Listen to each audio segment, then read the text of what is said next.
No, we need like fun. I think Wicked for now. I think we should switch it up, maybe. I can't. Oh, You you're can't right. because there's copyright issues. Well, that's lame. Yeah, there's a lot of good like we can look it up. There's a lot of things that I was gonna say eminent domain. That's something completely different. Public domain music. Is there? Yeah, We don't agree on anything when it comes to certain things. that's why you just gotta let me handle it. Yeah, but you'll be like, oh, so it's Manamana. Do do do do. I'm like, okay. I don't think that's public domain. Oh my god for that. Anyway, Episode 3. no, we're not doing that. Oh. Although I think we need to do that every episode now for consistency's sake. Well, no. I was gonna episode say whatever. We're not doing that. Well, it sounds dumb because it's like why? Speaking of Manamana, I can't stop thinking about seeing Muppet Christmas Carol with the New Jersey Symphony. The way that plagues my brain. Tears. It was so good. The 100%, in my opinion, the best, most impactful part of that was the Ghost of Christmas Yet to Come, and the tubas and the basses just Slayed. fucking killed it. They killed it. You felt it in your balls. It was just so good. It's so weird because you're watching it and you're like, well, Jason didn't even know. I know. It was that good that Jason's like, I couldn't hear them over the movie. And I was like, Jason, that is them playing. That's such a Jason comment. It really is. But they were you really kind of suspended reality for because you're watching the movie. Like, I love this movie. And then you're like, oh shit, they're playing it live. But I think you and I said the same thing so they had the subtitles on the screen. And I think because of the context of being in the theater, the louder audio to the movie itself, we've watched that movie 1,000 times. We watch it all year long. It sits in the van DVD player. We always watch that movie and we know so many parts of it. But there were so many little details that we have never seen, mostly because you watch these movies over and over again and it just kind of plays in the background at a certain point.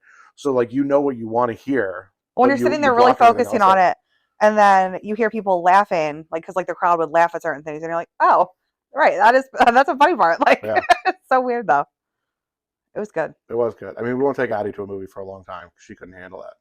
No. But I think, Jason is really starting to appreciate the arts a little bit more. So I remember we used to take him to your dad's concerts, and he was like, I don't like band like that. He always said that, but now he's a clarinet player, so he thinks it's cool, probably. Yeah. That's so funny. It is. I was trying to segue from Jason, Jason and music and where we are with him now and So you met Jason when he was Addie's age. Yeah. Which, if you think about that, to me, and I don't know if it's just because she's my baby, she's a baby. To me, I look at her as a baby. She's not a big girl. Yeah. But I view Jason I was like, oh, Jason's I thought he was grown then. I don't know. It's really weird. I think it's weird because the way I view Addie at 3 and the way I viewed Jason at 3 were two different things because that was a whole new experience for me. I mean, I was thrust into parenthood. Yeah. And so for those of you who don't know, Jason is not my biological son. He's not? Wait, are you serious? Where I was like, you're adopted. He's like, what? Or well, he said that. Well, he asked me recently, did you adopt me? I said something. I think. I still don't think I don't think he understands how it all works. No, not at all. Because I remember, he was young when we got married. He was 5? 4. He was 5. 5. Yeah. Was he? 4. He was 4 when we got married. He was 4. So he still didn't grasp what was going on. Not at all.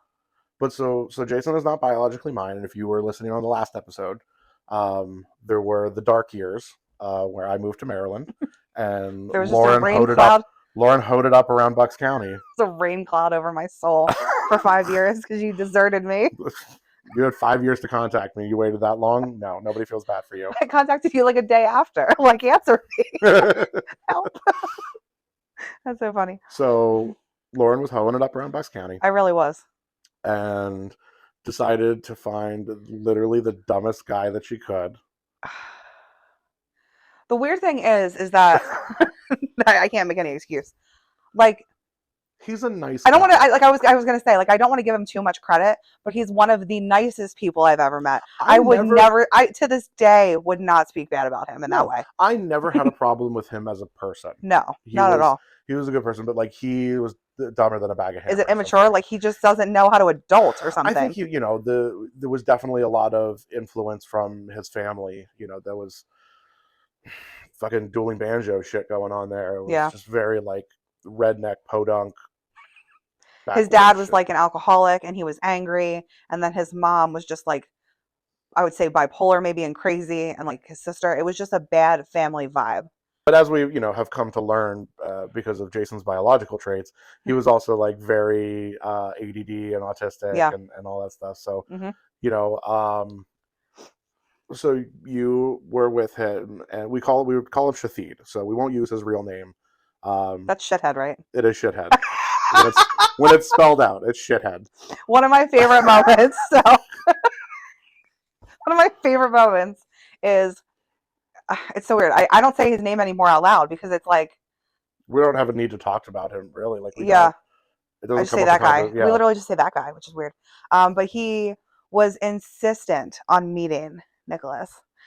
And he was like, I want to meet him. And I was like, okay, weird, but okay. Because I really wasn't like I moved home, Yeah. and it was like the first day home I met.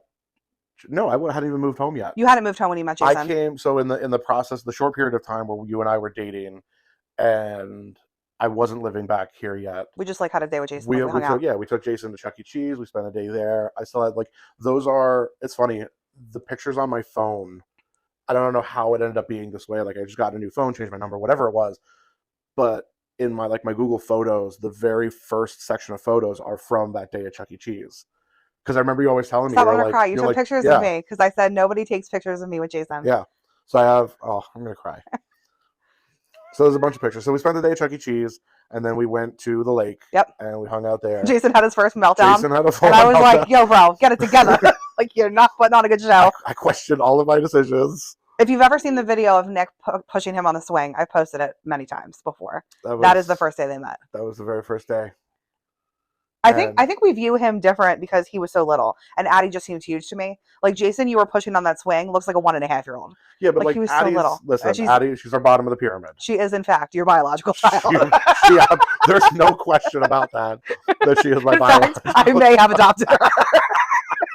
Yeah, we're not sure you had any part in that.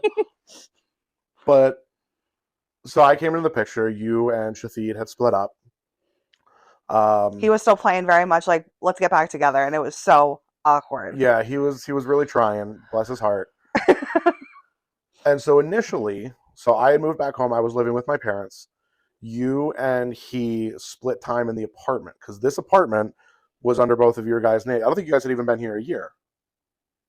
We had been here 1 month. We signed the lease for this apartment April. I'm a home wrecker. We signed the lease for this apartment April 24th, and you and I got together the end of May. So it was literally a month. So he was working a Monday to Friday job. I was working a the weekend job. Weekends serving. And were you at the deli at the time? Yeah, I mean, on and off. Yeah, you were doing part time at Sunoco with your dad. So because of that, you were here during the weeks. Yep. And you had Jason here during the weekdays, and then on the week. So Jason lived in this apartment, which was full time, and that was kind of the decision that collectively was made. Well, we ended up making that. It was maybe a couple weeks of him sleeping there. Yeah, and he didn't really, because he didn't have space at Shathid's house. No, there was no space. So we just said, we're just going to do this. And so you would spend the weeks here, and then he would spend the weekends here. Mm-hmm. He spent the weeks at his parents' house. You spent the week sleeping in your dad's closet. And then eventually we decided that was just putting too much of a strain on everybody. Yeah, it was just kind of pointless. So we collectively convinced him to take his name off of the lease here. He ended up having a new girlfriend, so it was easier to be right. So he had gotten a new girlfriend. So at that point he had kind of decided that he was actually going to move on. Yeah. And accept the fate of everything. He left. He moved back in with his parents, and then I moved in here, so I was able to put my name on the lease. And so we had still acknowledged that Jason didn't have space at Shathid's parents' house. And initially, we had said, because we were not here on the weekend, because again, I was working in restaurants. I was working 3 jobs at the time. Yeah. So I wasn't we weren't here anyway. So we had told Shathid, the guy, that he and his girlfriend were welcome to come and hang out spend here Friday nights, Saturdays here with Jason. Which I thought you were being so nice. And I feel like how grown up. Like that's not me. Like That's I'm not actually you. proud of myself. That's But like that's like so nice. yeah. But we also felt bad. Like his family sucked, and we were like, we don't really want Jason there. So if this could be a place you guys can be, just hang out here. Yeah. So, we're like, hey, look, here's the TV, here's the cat, like whatever, Whatever. and it worked for a little while. Yeah. It worked for a little while. Jason then started going to preschool. Yep. I'm trying to think of the series of events that happened because there was a reason that we told them that they weren't welcome in the apartment anymore. Something happened, and I can't remember what sparked that.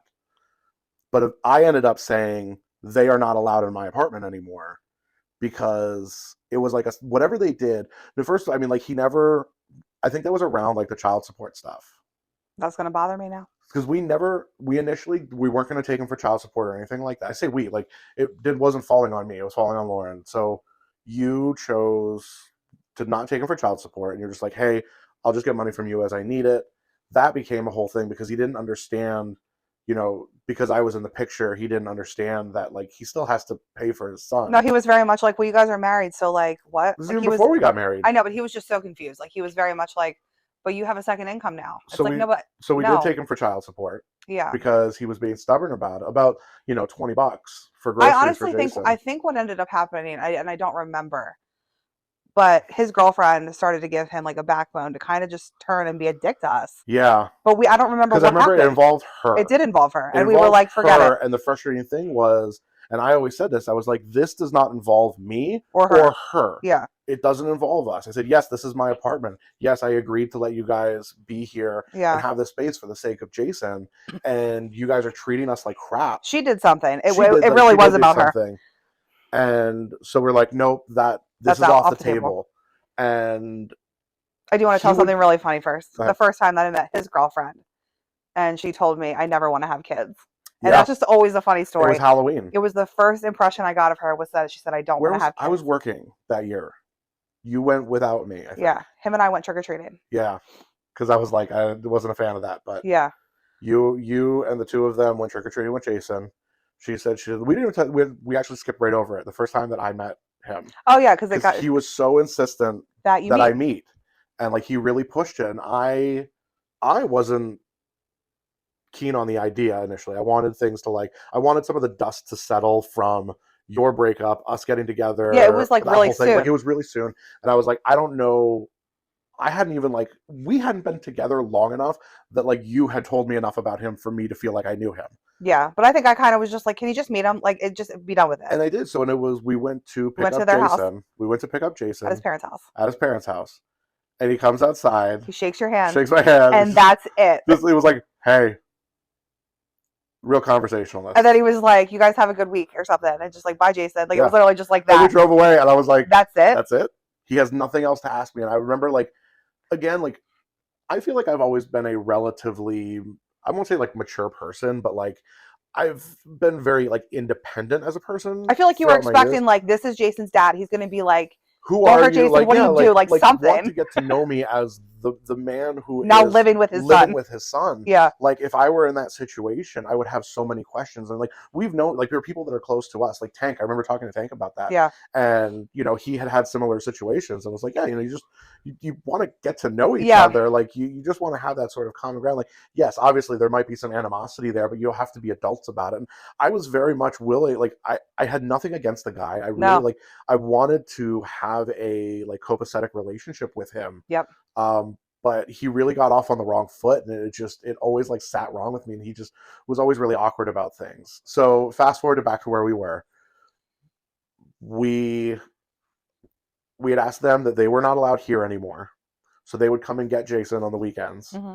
There were a lot of times where he was just getting really weird about the time. So, and I remember we just went. It wasn't a custody agreement, but it was sort of a mutual agreement. It was never written down, but it was oh yeah, I guess we did get it stamped. We got it notarized. Right, because it was initially you guys had kind of agreed on it, but then there was I think there was some weird things happening where he was always kind of backing out on his days and stuff, where he was responsible for Jason, and we were we need this written down just in case. Yeah, because it wasn't becoming a problem, but we were it could become a problem. So rather than he was never understanding of my work schedule. Yeah. And he would be like, well, what time are you getting home? And I'm like, when the last table leaves. Like, I don't know. Like, it was just getting weird. Yeah, because there was a lot of those, like, I can't be out, blah, blah. And then it did, because it started to become like Jason was out really late, and I Oh think yeah, that's that another was thing. initially why we started. We wanted them here, was that like Jason could go to bed when he needed to go to bed. So What a we weird, so so it was so weird. we had it was the what am I thinking?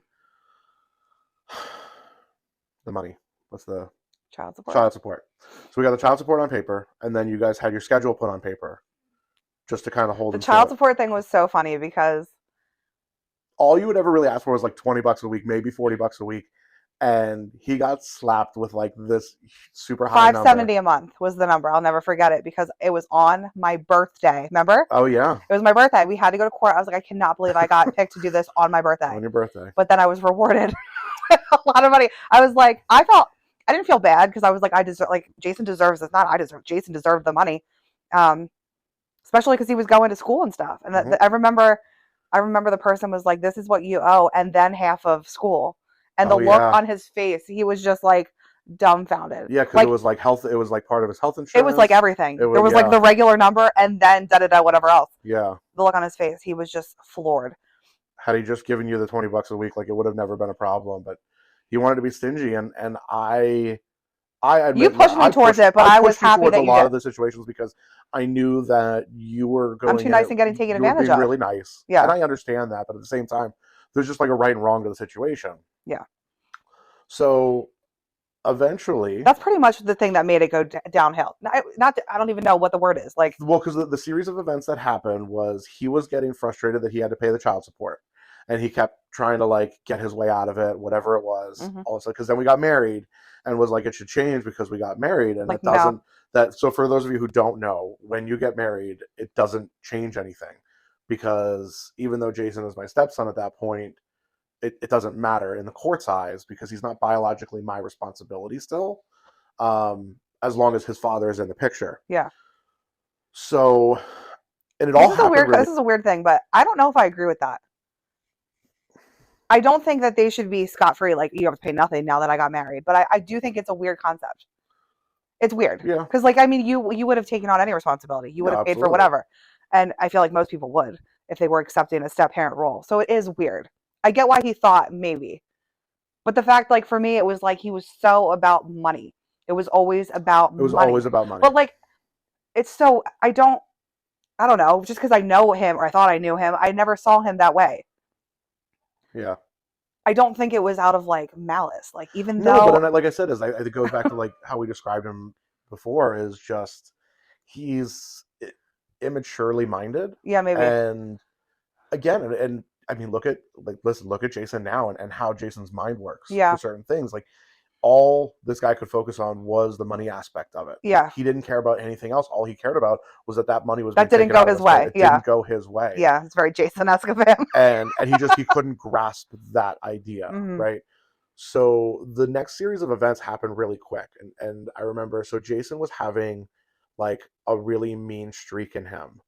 And yeah, at home, like, if we put him time out in his room, I remember he would kick the door and scream, and he was like, "I'm gonna break this fucking door down." How weird is that? Because like, that's not his personality. It's not anymore. No, he was like cursing a lot. Yeah. And I will never forget the day I got the phone call from the school. So I worked at Jason's preschool.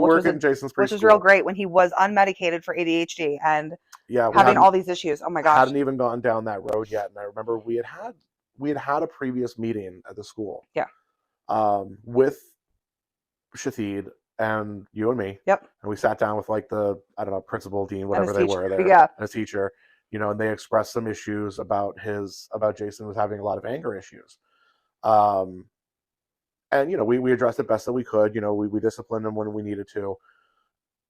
And then I got the phone call one day. I was at work, and I had to, I was running the bowling alley snack bar. Yep. And I was there cooking, and I had to shut everything down because I had to go pick up Jason from school because he wouldn't leave work and I was at work. So he wouldn't leave work. You were there. Like, he refused, and that was like, that already infuriated me. Yeah. Was that he would not. He said, I can't just leave work. Yeah, he's like, I can't just leave work. And I'm like, cool, well, now I have to. He's like, someone has to. I'm the only one there. Yeah. That was crazy. So I had to shut the bar down, shut everything down for a little bit. I went to pick up Jason, and he hit a teacher, right? He like cursed and hit a teacher. He Like it was cursed bad. and hit a teacher. Yeah. So I was like, okay, I took Jason. We had a drive. He, acknowledged that what he did was wrong. And we kind of let it go. We didn't really talk about it. Hmm. We just were like, we need to let this sit. Yeah. You and I were like, we got to talk about this a little bit further. And this is when like you started kind of opening up to me about what home life was like at Shafid's house. Yeah. Yeah. Where you were like, when he says those words, you're like, he sounds like His Shafid's dad. father. Yeah. And I'm like, okay, so and it came out in that particular situation where Jason hit his teacher that Jason's grandfather, Shafid's father, had hit Jason through the quad helmet at him. Yes. And I know I have this conversation recorded somewhere because I called Shafid to confront him about it. Yeah. And I remember I was on the phone. Jason still remembers that happened. And he still tells me about the time that his grandfather, not my dad, other one, at the time, pushed him too high on the swing and he almost went over the bar. Yeah. Those are two stories that he sticks out in his head. And so because Jason had kind of told us about that. He said, I don't know, whatever he called him, Pop or whatever. Yep. Pop hit me with the helmet and yada yada. And that immediately made my blood boil. Yeah. Like I was like, nope, gloves are off now. Yeah. Now I'm actually getting involved with this situation. Yep. So I called up Shafid and I just said, hey, I want to talk about the situation that happened at school today. These were the series of events. Now this is what Jason told me. Yeah. And I recorded this conversation because I knew I was going to need to. And I said, did this happen? So did your dad hit Jason? Yeah. And he started deflecting and I was like, no, this is a yes or no question here. Did your dad hit Jason? He made it seem like it was out of fun or something. Yeah, so he was really trying to like avoid the situation. And I'm like, there's no way that was out of fun if that was, how Jason turned around and acted at school. So Shafid acknowledged that happened. And I basically told him, I said, okay, cool. We are now going to court and figuring this out because Jason is not safe in your home. Yep. Hung up the phone and we were done. He kept trying to call us back. I said, we'll talk to the lawyers. Yeah, and then we will get in touch with you. And I know that like the mention of lawyers always freaked him out. So he was blowing up your phone, blowing up my phone. Yep. And we said, we are not allowed to talk right now. I think you eventually had a conversation with him and we said, here are the options. It was in a Cracker Barrel parking lot because Jason and I went to dinner. Yeah. And I was like, we need to talk about this seriously. And you laid it out and you said, Jason is not going to your parents' house anymore. You can pick up Jason and take him somewhere. And that's that. I don't feel bad because it was like, this is what needed to happen. But he literally would do whatever I said.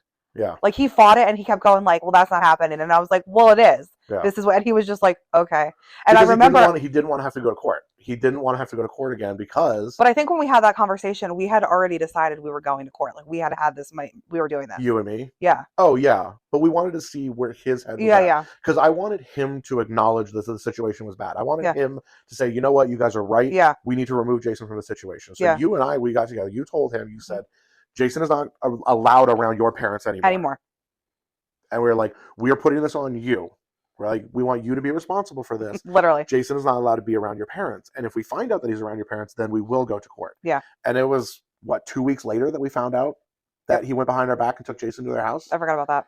And so then there was one day he was here. I was at work, I think, because I remember you were going to have the conversation with him. Uh-huh.